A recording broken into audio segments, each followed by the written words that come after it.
Yang bisa dipakai sekarang Instagram, ya Facebook udah hilang dari udah hilang dari siang tadi, dah hilang. Ini pun Instagram ini nampaknya 2-3 hari ini hilang juga. Tak apa-apa, hilang kita buat yang baru. Bismillahirrahmanirrahim. Assalamualaikum warahmatullahi wabarakatuh. Alhamdulillah wassalatu wassalamu ala Rasulillah Sayyidina wa Maulana Muhammad ibni Abdillah wa ala alihi wa sahbihi wa man da'a bi da'watihi wa istanna bi sunnatihi ila yaumil liqa'i rabbih.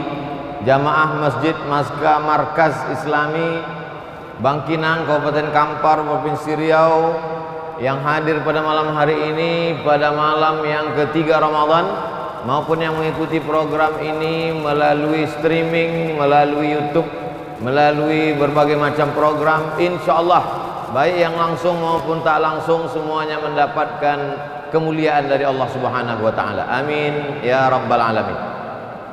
Man qama Ramadan, siapa yang menghidupkan malam Ramadan imanan wahtisaban, hanya karena iman kepada Allah dan hanya karena mengharapkan balasan dari Allah bukan yang lain, ghufira lahu ma taqaddama min dzambih, maka diampunkan dosa-dosanya yang lalu.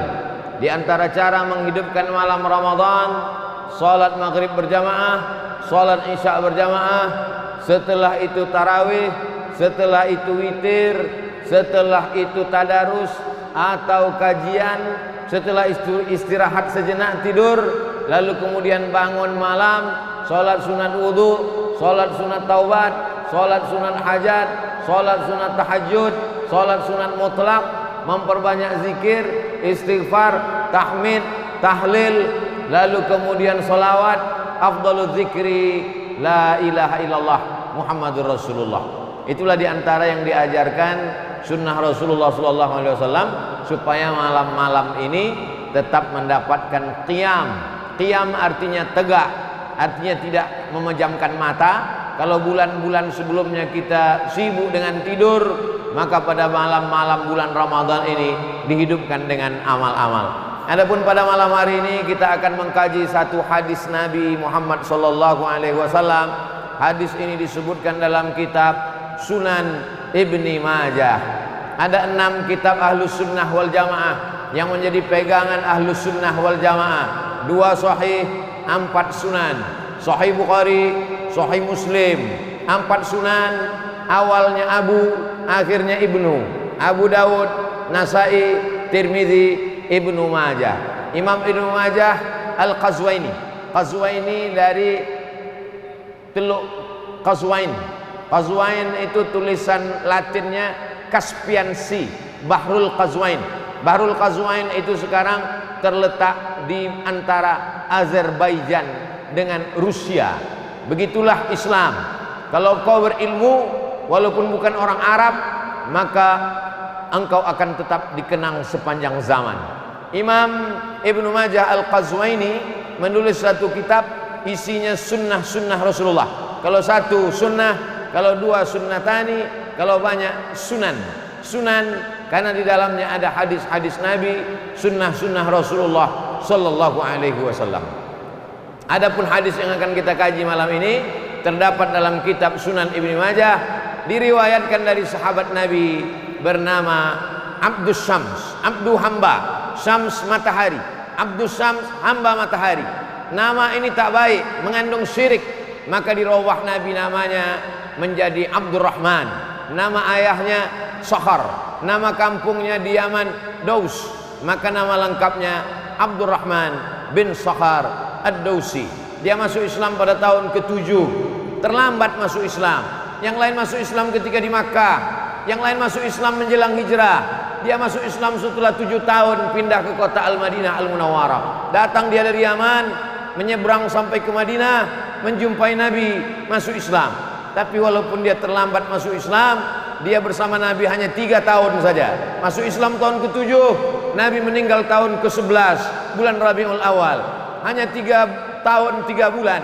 Tapi hadis yang paling banyak direwayatkan oleh sahabat Nabi adalah Abu Hurairah. Dia Abdurrahman, tapi karena selalu membawa anak kucing, maka Nabi memanggilnya ya Abahir. wahai engkau orang yang selalu membawa kucing, karena dia orang yang punya berhati lembut, penyayang kepada binatang. Ya Abahir, wahai engkau orang yang sayang kepada kucing. Maka populerlah nama dia dengan nama Abu Hurairah. Nabi SAW sebelum menyampaikan hadis di atas pasir, man bassata ridaahu, siapa yang mau membentangkan sorbannya, kata Nabi, ke atas pasir ini, hatta ulqiya maqalati hadza, sampai ku sampaikan hadisku ini, fala yansa ma sami'a minni abada. Siapa yang mau membentangkan sorbannya, ku sampaikan hadis-hadisku ini, maka dia tidak akan lupa apa yang dia dengar sampai dia mati. Mendengar hadis itu langsung Abu Hurairah membentangkan sorbannya, lalu Nabi menyampaikan hadis-hadis. Setelah itu dia menggulungnya, maka sejak itu dia tak lupa hadis-hadis yang disampaikan Nabi Muhammad SAW. Itu salah satu mukjizat Nabi, bahwa hadisnya terjaga, terpelihara sampai hari ini, sampai hari kiamat, karena sahabat itu diberikan kekuatan akal, kecerdasan di antara sahabat-sahabat. Walaupun Abu Hurairah sahabat yang paling banyak meriwayatkan hadis, tapi dia mengaku ada orang yang lebih banyak lagi hafalannya daripada aku. Siapa dia?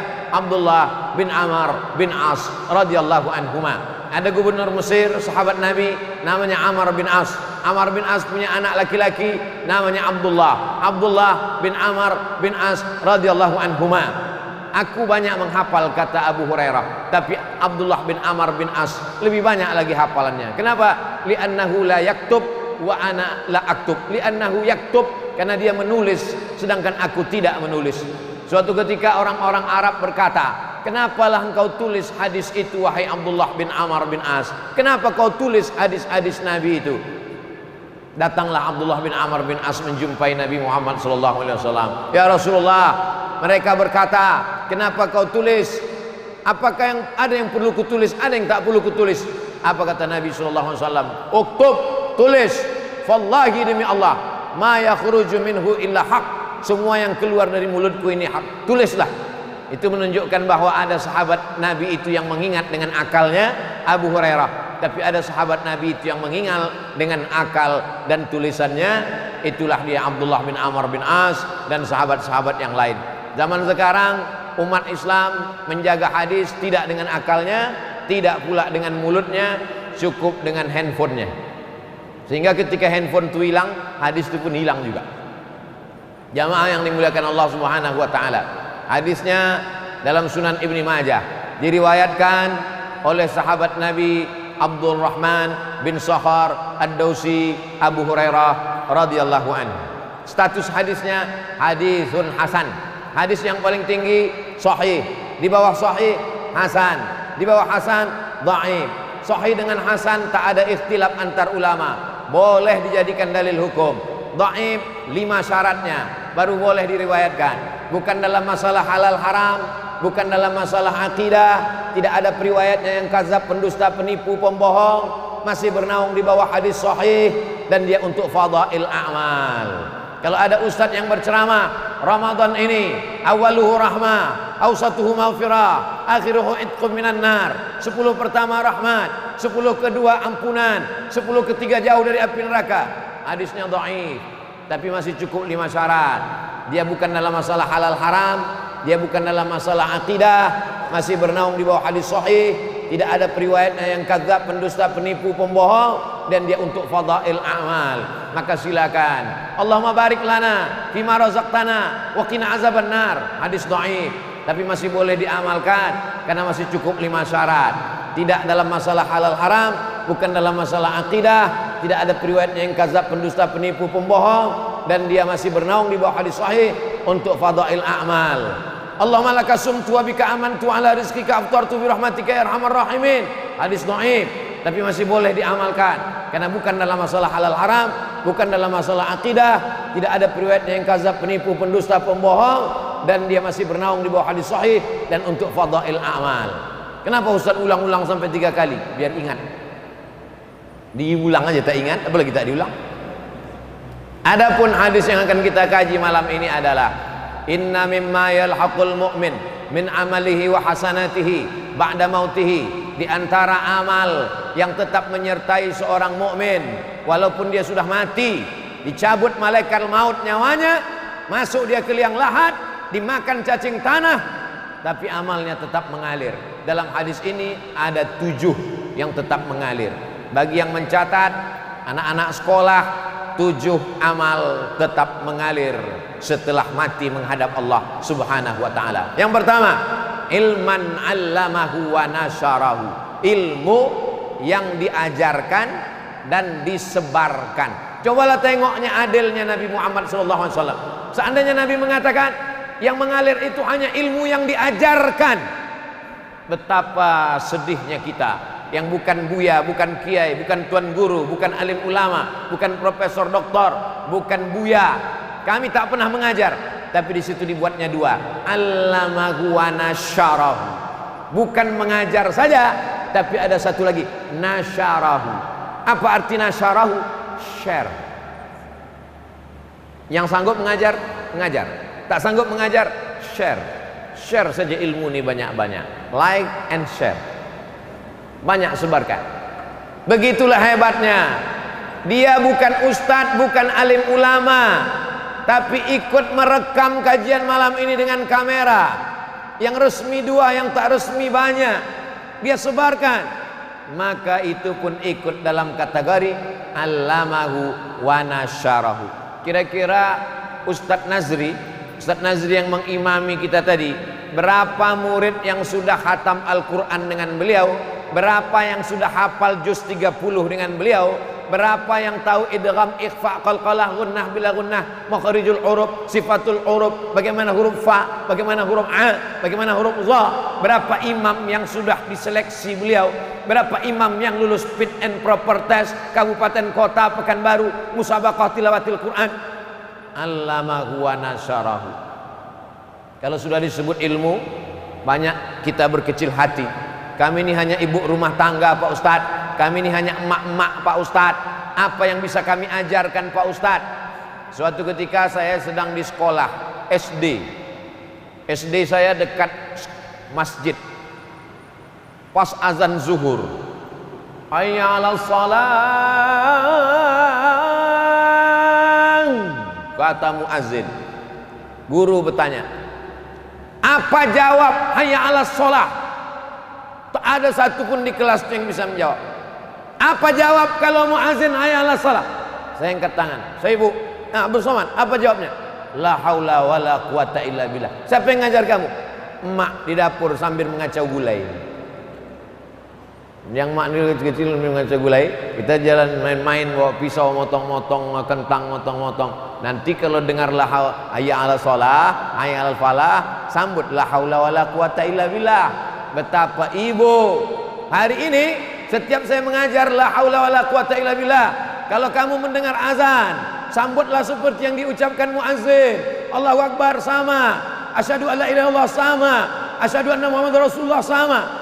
Tapi ketika sampai hayya 'alas shalah, hayya 'alal falah, la haula wala quwata illa billah, ditutup dengan doa wasilah. Allahumma rabb hadhihi da'wati tammati was salatil qa'imah ati sayyidina Muhammadan al-wasilata wal fadilah wasyarafa wad darajatal 'aliyatar rafi'ah wa ba'athullahu maqaman mahmudan alladzi wa'ata innaka la tukhliful mi'ad. Ibu bukan guru, ibu bukan dosen, ibu bukan ulama, ibu bukan ustazah, tapi anak ibu mengajarkan itu, mengajarkan ke istrinya, diajarkannya ke cucu menantunya, diajarkannya ke tetangga, ke sahabatnya, menjadi ilmu yang mengalir. Oleh sebab itu jangan berkecil hati, walaupun kita bukan ulama. Bapak hanya seorang kepala rumah tangga, pulang dari memanen sawit, diajaknya anaknya sholat sambil berwudu, diajarkannya, nah mencuci tangan tuh begini, mana tahu ada sisi-sisi ikan, mana tahu ada bekas-bekas sawit, mana tahu ada bekas-bekas minyak, dicuci begini. Kalau membasuh, kalau mengusap telinga tuh, yang ini ke dalam telinga, yang ini ke daun telinga, yang ini ke dalam, yang ini keluar. Kalau berwudu, tengok siku mesti kena, tengok siku, celah tangan mesti digosok, jangan sampai tak kena air. Sepele, tapi satu hari berapa kali dia berwudu? Wudu subuh, wudu duha, wudu zuhur, wudu asar, wudu maghrib, wudu isya, wudu tahajud, mengalir pahalanya. la tahqiranna minal ma'rufi syai'a. Jangan pernah kau sepelekan walaupun amal kau kecil. Jangan bandingkan amal kita dengan Dr. Mawardi Muhammad Saleh. Jauh, tak bisa. Dia 13 tahun di Madinah, mengigaunya pun bahasa Arab. Capek kita kalau mau ikut itu. Mau berapa kitab usul fikih mau kita kaji, payah. Yang ringan-ringan saja, yang simpel-simpel saja, yang sepele-sepele saja. Wailun lil aqab, celaka, celaka, tumit ni celaka. Kenapa tumit celaka? Karena tumit tak kena air. Ketika berwudu, keran air dihidupkan, kena ujung, tumit tak kena, diajarkan. Tumit mesti kena. Celah-celah kaki masukkan kelingking, mesti kena. Sepele, remeh-temeh. Tapi berapa banyak orang tak sah sholatnya hanya gara-gara tidak sempurna wudunya. Bapak mengajarkan anak kencing jongkok, kakinya ditekuk, supaya apa? Supaya kantong air seni, air kencingnya kempis, habis keluar semua, menetes, setetes dua tetes, batal wudunya, batal sholatnya. Sepele, remeh-temeh, tapi dia menjadi amal jariah. Maka yang pertama yang bisa menyertai kita walaupun sudah mati, ilman allamahu wa nasarahu. Yang kedua, waladan salihan tarakahu, anak yang soleh. Anak soleh. Kenapa anak nomor 2? Karena banyak orang tak punya anak, berkecil hati, dihibur Allah Ta'ala. Kau boleh tak punya anak, tapi kau punya ilmu. Kau boleh tak punya anak, tapi kau punya buku. Kau boleh tak punya anak, tapi kau punya kitab. Maka ada ulama namanya Syekh Abdul Fattah Abu Ghuddah, menulis kitab Al-Ulama Al-Uzzab alladzina atharul ilma ala zawaj. Ulama-ulama yang seumur hidupnya tak menikah karena lebih mengutamakan ilmu daripada menikah. Di antaranya Imam Nawawi. Sekarang orang kalau membaca kitab Al-Azkar, Imam Nawawi. Riyadhus Shalihin, Imam Nawawi. Raudhatul Talibin wa Umdatul Muftin, Imam Nawawi.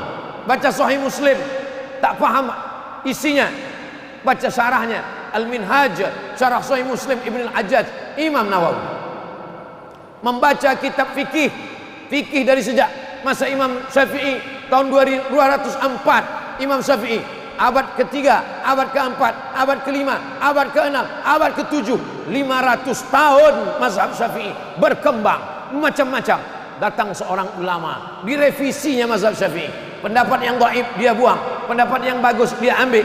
Maka ditahzibnya mazhab Syafi'i, ditulisnya kitab Al-Majmu' Syarah Al-Muhadzab yang ditulis oleh Imam Nawawi, meninggal tahun 676. Jarak dia dengan Imam Syafi'i 204 ke 676, 204, 3, 4, 5, 6, hampir 500 tahun jarak dari Imam Syafi'i kepada Imam Nawawi. Imam Nawawi tak punya anak, tapi sampai hari ini nama Nawawi tetap disebut orang di berbagai negeri, dari mulai Mesir.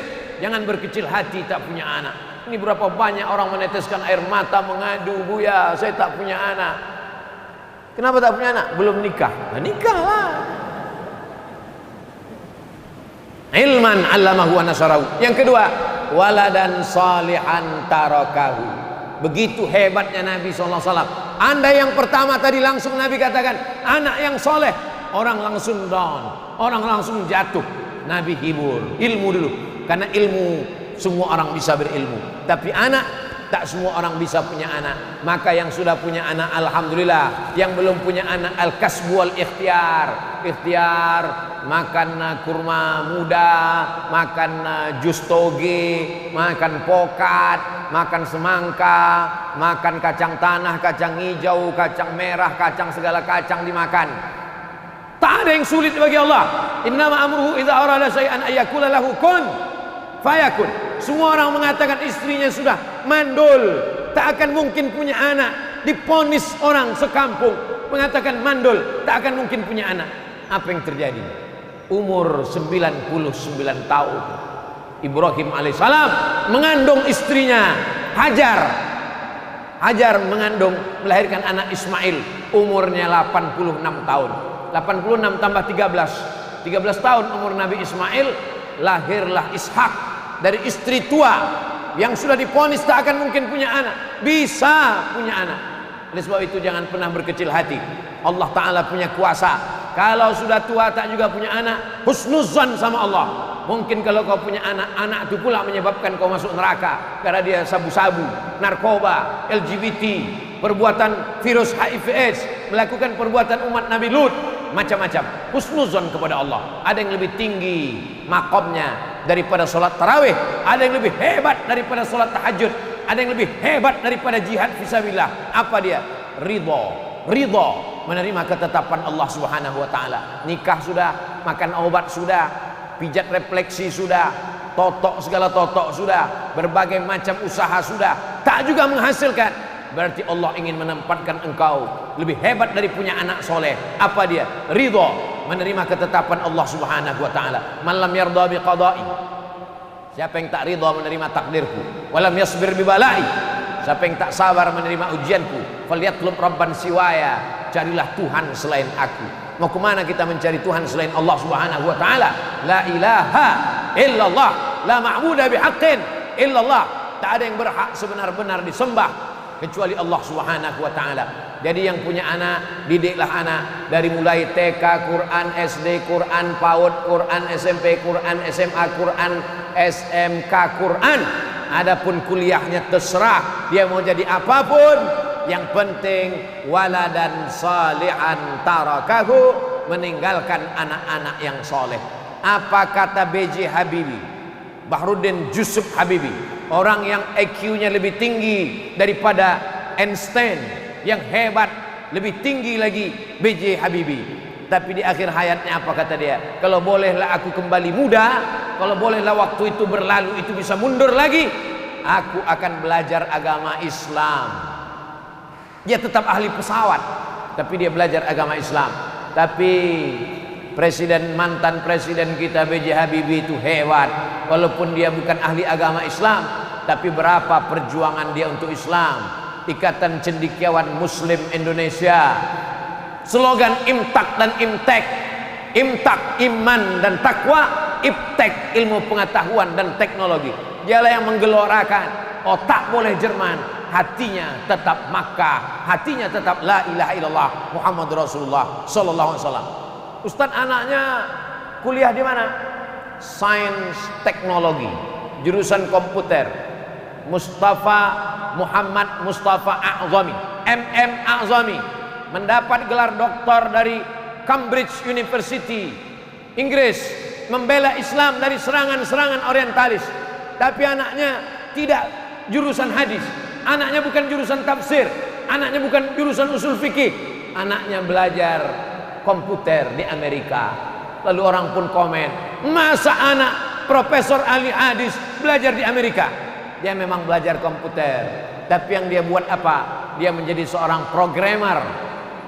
Dulu orang kalau mau mencari hadis, buka Sahih Bukhari, tak dapat. Buka Sahih Muslim, tak dapat. Buka Sunan Abi Daud, tak dapat. Buka Sunan Nasai, tak dapat. Buka Sunan Tirmidzi, tak dapat. Buka Sunan Ibnu Majah, tak dapat. Buka Muwatta Malik, tak juga ada. Buka Sunan Ad-Darimi, tak juga ketemu.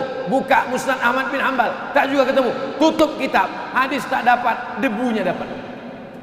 Tapi begitu programmer membuat program Alfiyah 1000 kitab dalam satu CD, satu flash disk, awal dulu dalam bentuk CD Alfiyah, lalu kemudian berkembang menjadi Syamilah, awalnya 3 giga, melompat menjadi 20 giga, menjadi macam-macam sampai tera.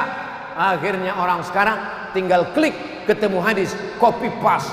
Berapa anak-anak muda kita yang bukan jurusan tafsir, bukan jurusan hadis, tapi waladan salihan, dia tetap soleh.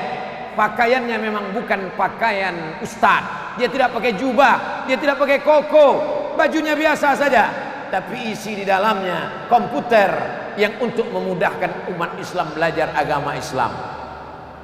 Sekarang orang kalau mau baca Quran tebal sekali. Quran isinya Quran, tajwid, tafsir, asbabun nuzul. Quran, tajwid, tafsir, asbabun nuzul, tebal sekali. Saya menantang anak-anak Kabupaten Kampar, anak-anak muda yang kuliah di UIN, di Fakultas Sains Teknologi.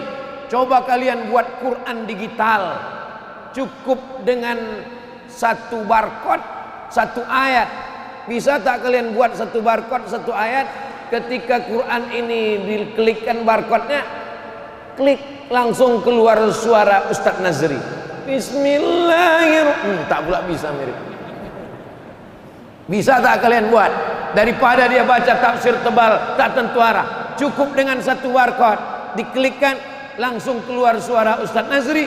Kalau kebetulan ayat itu tentang fikih, langsung keluar penjelasan Dr. Mawardi Muhammad Saleh. Kalau kebetulan di situ ceramahnya umum, langsung keluar suara Ustadz Abdul Somad. Saya ada juga situ ya, sampai tadi. Bisa tak kalian buat? Tantangan. Andailah saya dosen sains teknologi itu, saya bebankan setiap mahasiswa-mahasiswa, kamu dalam setahun ini kau cari kemanapun Ustadz Mawardi mengajar, di Masjid An-Nur, di Masjid Ar-Rahman, di Masjid Islamic Center, kau buat program digital terkait dengan ayat-ayat hukum, maka tinggal klik orang bisa mendengar. Kalau kau bisa buat, insya Allah nilaimu A. Ini cuman masalahnya dosennya pun tak pengajian. Ini yang jadi masalah ini. Oke lah, kita lanjut, nanti banyak dosen marah. Ilmu sudah, anak soleh sudah. Yang ketiga, mushafan warasahu, mewakafkan mushaf. Apa mushaf itu Pak Ustaz? Quran. Orang selalu minta ambilkan Quran, tolong ambilkan Quran, tolong ambilkan Quran. Kalau orang Arab tidak mengatakan ambilkan Quran, khudh mushaf, karena dia mengatakan itu adalah mushaf, lembaran-lembaran Al-Quran yang tersusun, maka disebut dia dengan mushaf. Quran tak ada bentuk jamaknya, kitab jamaknya kutub, fiha kutubun qayyimah, tapi Quran tak ada bentuk jamaknya karena Quran hanya satu. Lalu yang ada itu apa? Itu adalah mushaf, tapi dia tetap la yamassuhu illal mutahharun. Ahlus sunnah wal jamaah, bukan Mu'tazilah. Ahlus sunnah wal jamaah berpegang bahwa memegang mushaf itu pun Hanafi paling tua, Maliki nomor 2, Syafi'i nomor 3, Hambali nomor 4, mesti berwudu. Tapi saya mau menjelaskan bahwa mewakafkan mushaf, alhamdulillah sekarang program-program wakaf mushaf Al-Quran. Berikut ini penyerahan wakaf mushaf Al-Quran sebanyak 1000 eksemplar, disebarkan ke suku Talang, suku Akit, suku Laut, suku Sakai, disebarkan ke desa terpencil. Kami mengantar ke kampung-kampung. Alhamdulillah, luar biasa. Dan Yayasan Tabung Wakaf Umat di Pekanbaru, 16 programnya, di antara program yang paling banyak diminati orang adalah wakaf Al-Quran. Tapi wakaf Al-Quran ini jangan macam-macam. Ada juga yang mempermain-mainkan wakaf Al-Quran. Akadnya akad wakaf, tapi dia bermain jual beli di sana. Nah, ini mesti hati-hati. Saya wakafkan duit 100.000 untuk beli Al-Quran tunai. Ingat, akadnya akad wakaf. Ternyata harga Quran 35.000. Makin banyak dicetak makin murah. Akad Quran 35.000. Akadnya kau katakan wakaf, duitnya kau pakai untuk operasional. Tak betul akadnya. Karena kalau wakaf tak boleh hilang. Kalau hilang itu namanya bukan wakaf, itu namanya infak, itu namanya sedekah. Maka mesti jelas ini akad. Yang membedakan antara jual beli, gadai, pinjam meminjam, letaknya pada akad. Itu maka dalam Islam itu akad fikih itu luar biasa. Jadi nanti kalau ada orang mau program wakaf Al-Quran, silakan wakaf Al-Quran, tapi jelas akadnya.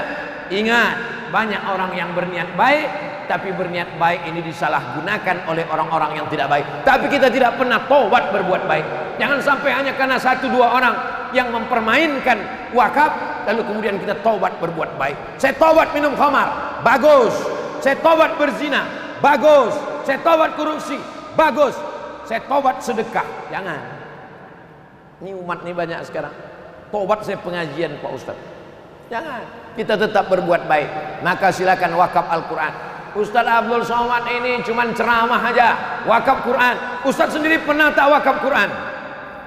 Waktu meninggal almarhumah mak saya wakafkan Al-Quran, kalau tak salah 5.000 eksemplar. Tapi bukan duit saya. Assalamualaikum Pak penerbit Bandung. Waalaikumsalam. saya mau cetak 2000 Quran untuk wakaf mak saya meninggal, boleh tak? Boleh, kata dia.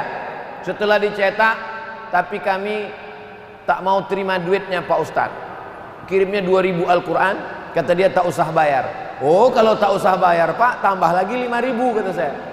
Nah, kalau 5000 bayar, katanya. Nah, bayar. Maksud saya 2000 tak bayar, yang 3000 tuh bayar, supaya kalau masuk surga jangan dia aja.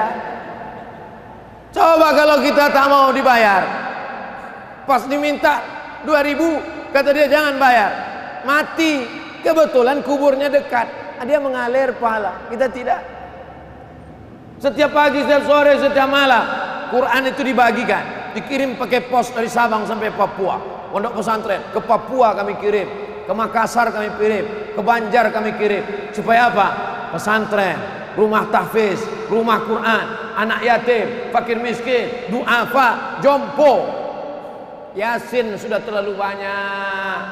Saya singgah ke masjid, ke surau, ke langgar musola, Yasin berserak-serak. Yasinnya udah hancur, fotonya yang ada, foto selfie pula tuh. Maka kalau yang selama ini buat Yasin, bukan saya katakan tak bagus, bagus, mantap, tapi udah terlalu banyak. Kalau budgetnya ada 2 juta, belikan Quran 200.000. 1 juta 5 Quran, 2 juta 10 Quran. 1 di rumah anak yatim, 1 di masjid, 1 di surau, 1 di langgar, 1 di musola. Di rumah tetap ada. Jangan sampai di rumah kita tak ada Quran. Mushafan warathahu, mewakafkan Al-Quran. 4, masjidan banahu, membangun masjid. Sanggup bangun masjid dengan duit sendiri, bangun. Tak sanggup bangun masjid dengan duit sendiri, pakai APBD. Contohnya mana? Masjid ini. Masjid ini luar biasa perkembangannya. Saya pertama-tama pulang tahun 2008, dibawa ke masjid ini ceramah. Di bawah ini ember dulu, ember, bocor. Sekarang alhamdulillah sudah tak bocor lagi, tapi lumutnya masih macam dulu. Saya ceramah di sini, pengajiannya hari Selasa subuh, membaca kitab At-Targhib wa Tarhib Al-Hafiz Al-Munziri 1000 lembar. Disuruh Ustaz Mawardi, Abdul Somad mengajar, bacakan kitab Targhib wa Tarhib. Malam ba'da Isya, habis itu saya tidur di belakang di kantor MUI. Di belakang itu ada tempat tidur, berdua sama imam. Mana Pak Imam itu sekarang? Tuh, ada kamar di belakang tempat saya. Tidur di kantor MUI. Sekarang ini aja baru di hotel-hotel, dulu di kantor MUI. Apa ibu yang dimuliakan Allah Subhanahu wa taala. Nah, maka oleh sebab itu bangunlah masjid. Insya Allah yang datang malam ini sebelum mati berniat bangun masjid. Tak yakin. Semua yang hadir malam ini, yang mendengar ceramah ini, yang mengikuti program ini, baik langsung tak langsung, sebelum kita mati kita insya Allah membangun masjid. Maka semangat cari duit, semangat terus. Yang jualan jual semua, tapi jangan sampai tanah orang kalian jual. Yang punya tanah kosong, tanam sawit, tanam gota, karamba ikan, usaha terus, jualan. Niatnya apa? Niat bangun masjid. Di Turki ada masjid, namanya aneh. Biasanya Masjid Al-Ikhlas, Masjid Al-Markas Al-Islami, Masjid At-Taqwa, Masjid Al-Jihad, Masjid Al-Muhajirin. Ini masjid namanya lain di Turki. Nama masjidnya daripada makan siang. Nama masjidnya daripada makan siang. Kenapa? Karena dia tidak makan siang tiap hari. Jatah makan siang dia simpan. Jatah makan siang dia simpan sampai akhirnya cukup untuk bangun masjid. Maka dia bangun masjid itu, nama masjidnya daripada makan siang. Bapak rencana buat masjid apa? Nama masjid saya Pak Ustadz DPR. Apa itu? Daripada beli rokok. Kumpul, kumpul, kumpul, kumpul, jadi satu masjid. Kita meletakkan pondasi batu pertama, yang lain akan berdatangan. Semua orang berdatangan, semua berdatangan. Ketika saya pasang video, ini tanah ini harganya 130.000 per meter. datang nenek-nenek menyerahkan amplop. Saya 2 meter Pak Ustadz. Datang datuk-datuk, untuk saya semeter, anak saya semeter, cucu saya semeter, menantu saya semeter. Ini Pak, ini 260.000 2 untuk istri saya. Tapi 1 meter 130, bini ambo 2 katanya. Alhamdulillah. True story, kisah nyata. Artinya apa? Masyarakat sangat ingin mengalir pahalanya. Ustaz, bagaimana ini membangun masjid? Masjid punya Allah, bukan punya kita. Wa innal masajida lillah. Masjid milik Allah Subhanahu wa taala. Itulah mengapa orang Islam ini semangat cari duit, semangat berusaha. Kenapa? Karena targetnya bukan bangun rumah besar. Rumah besar kau bangun tinggal, mobil mewah tinggal. Tapi kalau masjid kau bangun, Masya Allah, tabarakallah. Jadi Pak Ustadz, kalau yang membangun masjid-masjid, anggota dewan bangun masjid pakai duit negara, pejabat, bupati, gubernur, wali kota, presiden membangun masjid pakai duit negara. Kalau dia amanah, insya Allah dia dapat pahalanya. Kalau dia korupsi, insya Allah azabnya 2 kali lipat. Tapi yang dimuliakan Allah Subhanahu wa taala, selama kau jadi kepala dinas, selama kau jadi kejari, kejati, berapa masjid kau bangun di kantor? Selama kau jadi pejabat, berapa masjid kau resmikan? Alhamdulillah Pak Ustaz, setiap saya pindah, setiap pindah bangun masjid. Mantap. Ustaz Somad, nanti kita meresmikan musola. Musola? Kalau musola cari ustaz lain aja lah, kata saya. Ini musolanya lain Pak Ustaz. Jalanlah kami dari kota Jambi, jauh pula, udah jauh musola pula. Di mana nih?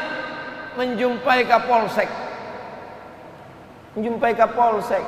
Rupanya Pak Kapolsek membuat masjid dari iuran para polisi, para jamaah, orang yang urusan, orang yang datang. Jadi satu musola di Polsek.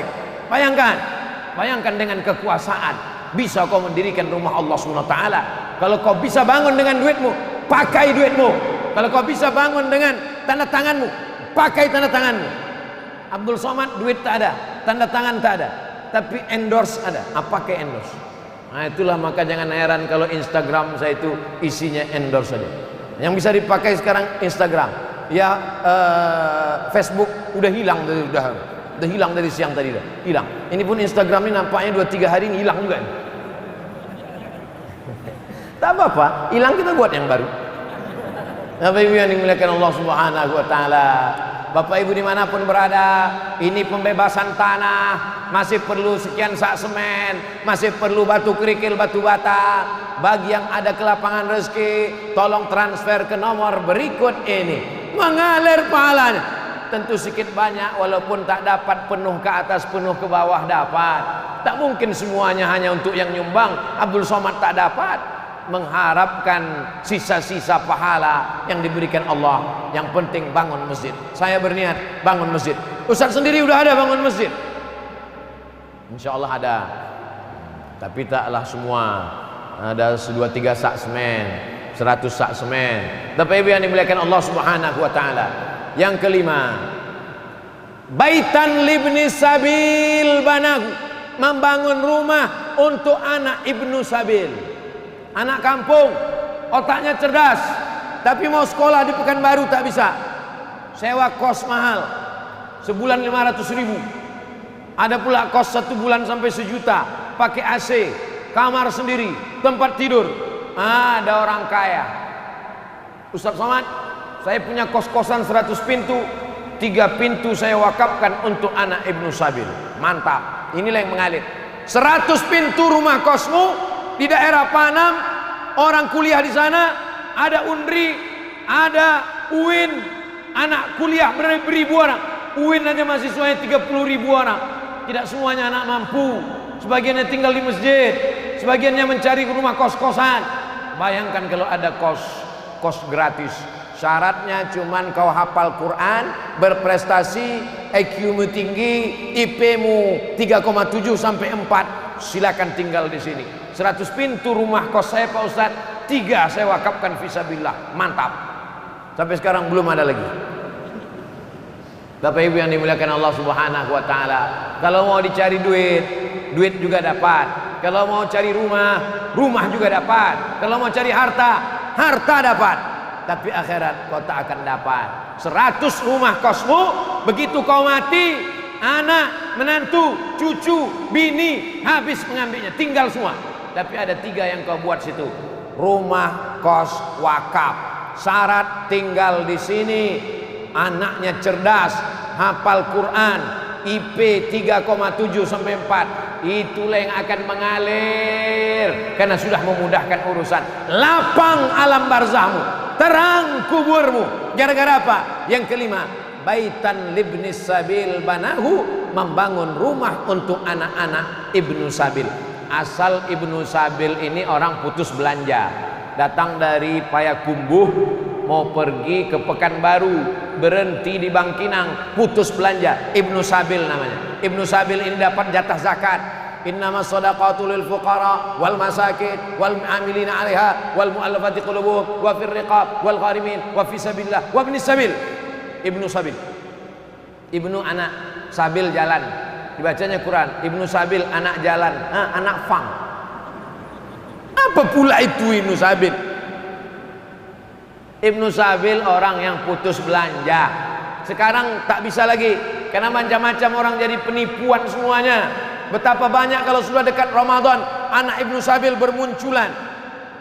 Berhenti dia di Masjid Simpang Bingung, dikatakannya dia putus belanja mau pergi ke luar kota. Habis itu naik bis lagi dia dari arah Sekijang, berhenti lagi di Kulim. Itu aja lah kerja dia 2 hari.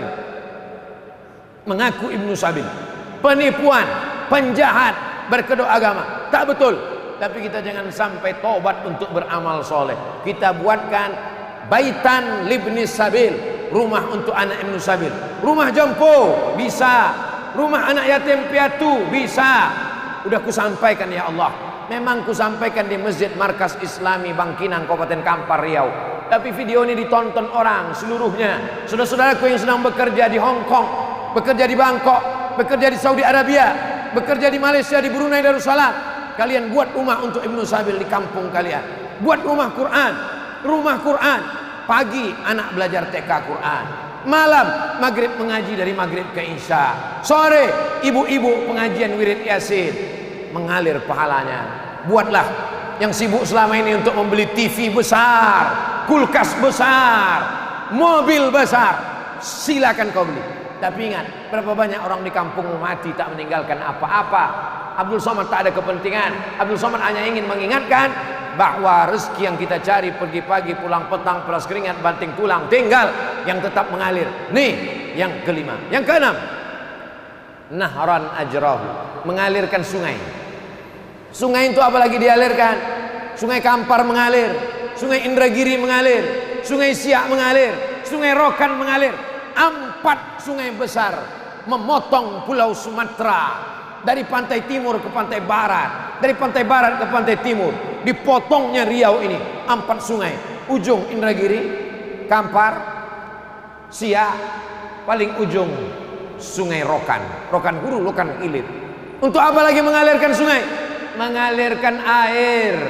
Alhamdulillah sudah dibangun sumur bor sebanyak 61 titik.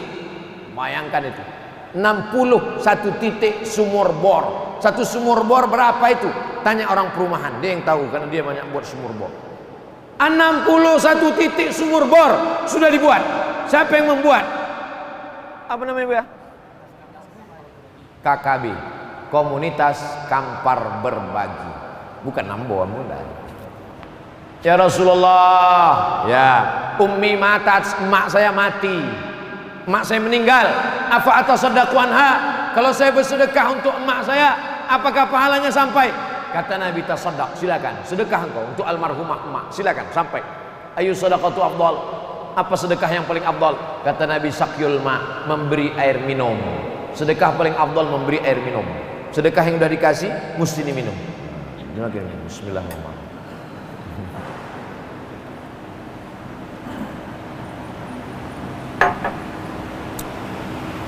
Macam mana nikmatnya lewat ke tenggorokan, begitu jugalah nanti mengalir di alam barzakh. orang yang bersedekah sumur bor. Sanggup buat sumur bor sendiri? Silakan. Pak, buat sumur bor Dayan Surang. Bapak enggak mau sama yang lain? Enggak, saya mau sendiri masuk surga. Yang tak sanggup buat sumur bor sendiri, gotong royong sama-sama. Berapa harga sumur bor? Sekian ratus ribu. Kumpul sama-sama, buat. Jangan egois. Nanti tak maulah Pak Ustadz, kami dikubur bagi-bagi. Oh enggak. Jangan pakai logika berpikir dunia. Man yassara an mu'sirin, siapa yang memudahkan urusan orang di dunia, yassarallahu anhu yaumal qiyamah, dimudahkan Allah urusannya pada hari kiamat. Bapak Ibu, masalah air ini tidak pernah masalah. Asal dibuka keran mengalir air, asal dibuka keran mengalir air, asal dibuka keran mengalir air. Coba masuk ke hutan, coba masuk ke hutan. Ustadz Abdul Somad ini bukan Ustadz kota, Ustadz Abdul Somad ini bukan Ustadz metropolitan, Ustadz hutan. Masuk hutan, keluar hutan. Sampai kami di dalam hutan 5 jam naik sepeda masuk ke hutan, tidur di atas musola. Tidur di atas musola kayu, lantainya semen, pecah-pecah, retak-retak. Jam 3 malam, jam 4 malam bangun mau buang air kecil, turun ke bawah, gelap. Sendirian. Tak mungkin kita bangunkan orang, ketahuan lah Ustadz ketakutan. Turun sendiri.